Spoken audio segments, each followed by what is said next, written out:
Hi guys, today I meet with motivational point. तो आज मैं मोटिवेशनल पॉइंट ऑफ व्यू की दृष्टि से बात करना चाहूँगी. I talk about on management theory of cost theory. तो आज मैं कॉस्ट थ्योरी की बात करना चाहती हूँ. जैसा कि आप जानते हैं, ये वाला कॉस्ट नहीं, हिंदी वाला कॉस्ट में प्रधानमंत्री होता है, कॉस्ट में चीफ मिनिस्टर होता है, वो वाला कॉस्ट नहीं. यहाँ मैं कॉस्ट थियरी बताना चाहूँगी कि what is cost theory. Cost theory क्या होनी चाहिए. तो ये जो कॉस्ट थियरी है ना, ये अगर आपको लाइफ में कभी भी सक्सेस चाहिए तो कॉस्ट थियरी पर बिलीव करिए और इसे अपनी लाइफ में फॉलो करिए. तो आइए बात करते हैं कॉस्ट थियरी की पॉइंट ऑफ व्यू से. What is cost theory. ये जो कॉस्ट थियरी है ना, के स्टैंड फॉर नॉलेज. KASS से बना है कॉस, एक वर्ड है कॉस. तो के स्टैंड फॉर नॉलेज. तो के की बात करेंगे, नॉलेज की बात करेंगे, ज्ञान की बात करेंगे कि ये जो नॉलेज का मतलब होता है ज्ञान. तो क्या कहेंगे कि जो मैं आपको बता रही हूँ ये नॉलेज है. जी बिल्कुल नहीं, ये नॉलेज नहीं है. जो मैं आपको बता रही हूँ ये नॉलेज नहीं है. तो आइए बात करते हैं difference between knowledge and information की. कहते हैं when knowledge become experience it's become knowledge. जब ज्ञान जो है सूचना में परिवर्तित हो जाए तो उसे नॉलेज कहते हैं. तो जैसे हम आपको बताना चाहेंगे, यदि आप सिविल जज बनना चाहते हैं तो आपको ये पता होना चाहिए कि सिविल जज बनने के लिए क्या करना चाहिए. बिफोर क्या करना चाहिए, पहले लॉ करना चाहिए, फिर उसके क्या सिलेबस होंगे, एग्जाम पैटर्न्स क्या होगा, पेपर में क्वेश्चन कैसे पूछे जाते हैं, और ये सब बातें आपको पता होनी चाहिए. तो ये हमारा जो है ये नॉलेज के अंतर्गत आता है. जैसे आप कोई चीज़ बना रहे होते हैं, तो यदि आप कोई चीज़ बना रहे हैं तो उसमें क्या क्या इंग्रेडिएंट्स लगेंगे ये भी नॉलेज के अंतर्गत आता है. तो आप बताते हैं कि ये सामान मुझे चाहिए, और ये भी एक नॉलेज है. तो किसी चीज़ के बारे में आप कोई चीज़ मेकिंग कर रहे हैं, जैसे खाने को भी लीजिए, आप राजमा चावल बना रहे हैं, पनीर चावल, तो ये भी एक नॉलेज हुआ. अच्छा, एक मेरा एग्जाम्पल है आप लोगों के लिए कि मतलब जब भी आप कोई चीज़ बना रहे हैं तो उसमें क्या क्या चाहिए, यह सेगमेंट आपको नॉलेज प्रोवाइड करता है. तो ये रहा हमारा नॉलेज. तो हमारा सेकंड पॉइंट ऑफ व्यू है एटीट्यूड. तो आइए हम एटीट्यूड की दृष्टि से बात करते हैं. एटीट्यूड वो वाला एटीट्यूड नहीं जो लोग अपने बिहेवियर में अपनाते हैं. यहाँ मैं उस एटीट्यूड के बारे में बात कर रही हूँ, पॉजिटिव एंड नेगेटिव एटीट्यूड. तो I hope anybody person have positive and negative attitude. तो एटीट्यूड की बात करना चाहेंगे. नज़रिए. जैसे आप किसी कार्य को कर रहे होते हैं तो उसमें आपका जो एटीट्यूड होना चाहिए वो पॉजिटिव होना चाहिए.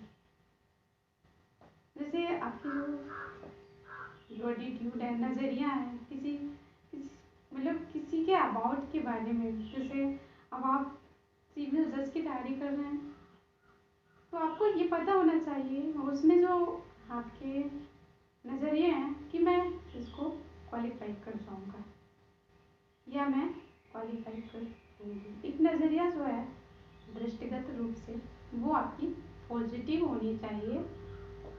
जैसे एक विचारक ने कहा है, उन्होंने कहा है कि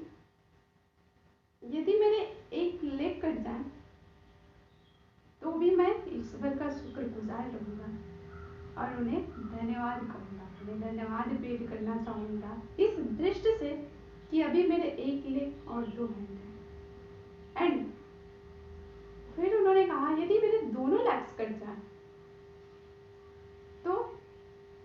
तो भी मैं ईश्वर को थैंक्स कहना चाहूँगा, गॉड को थैंक्स कहना चाहूँगा कि अभी मेरे 2 हैंड हैं।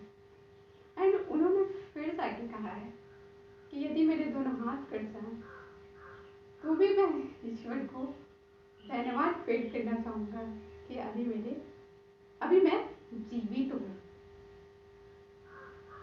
उन्होंने मुझे जीवित रखा है। तो यहाँ पे जो विचारक हैं उनकी जो थिंकिंग जो नज़रिया है वो पॉजिटिव है। तो वो इस नज़रियों इस डेफिनेशन के हिसाब से अपने नज़रिए को व्यक्त किया है कि नज़रिया हमेशा पॉजिटिव रहना चाहिए। जैसे कहते हैं ना, कहते हैं नज़रिए को बदलो तो नज़ारे बदल जाते हैं, सोच को बदलो तो सितारे बदल जाते हैं, कश्तियों को बदलने की जरूरत नहीं है, दिशाओं को बदलो तो किनारे बदल जाते हैं। तो ये हमारा नज़रिया यही है, और नज़रिया always be positive, never negative. Okay, so guys, knowledge plus attitude equal to skill. तो आइए हम बात करते हैं स्किल की। तो ये जो हमारा स्किल है, स्किल का मतलब होता है कौशल, कुशलता, है ना। जैसे जब नॉलेज एटीट्यूड मिलकर स्किल बनता है। जब हमारे पास नॉलेज है,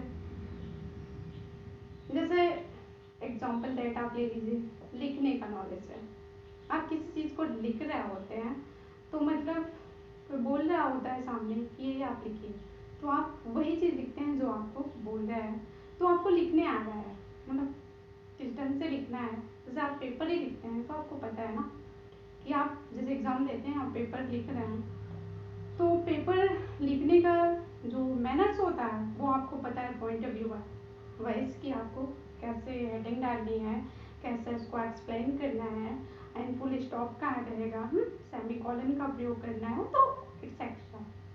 तो ये हमारा नॉलेज हो गया। एंड एटीट्यूड मतलब आपने जो डेफिनेशन लिखी है वो आपके नज़रिए के हिसाब से पॉजिटिव है, मतलब करेक्ट है ना। तो अब जो है knowledge plus attitude equal to skill. अब हमारा स्किल, तो हमारे जो कॉपी में हैंड राइटिंग है वो हमारी स्किल को दर्शाता है।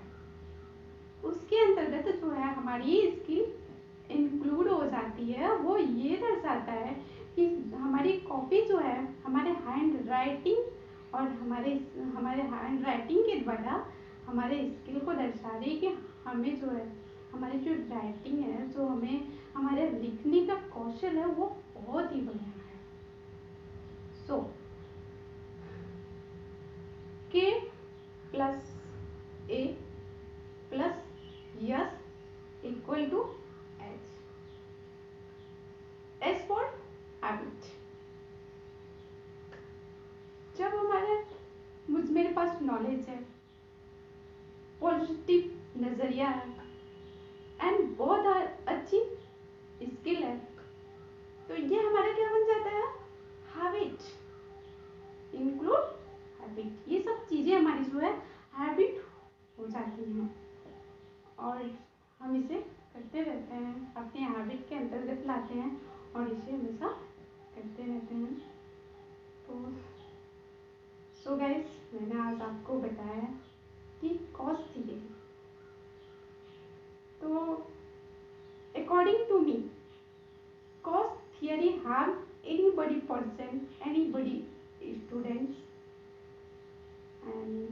कहेंगे एनीबडी एल्स।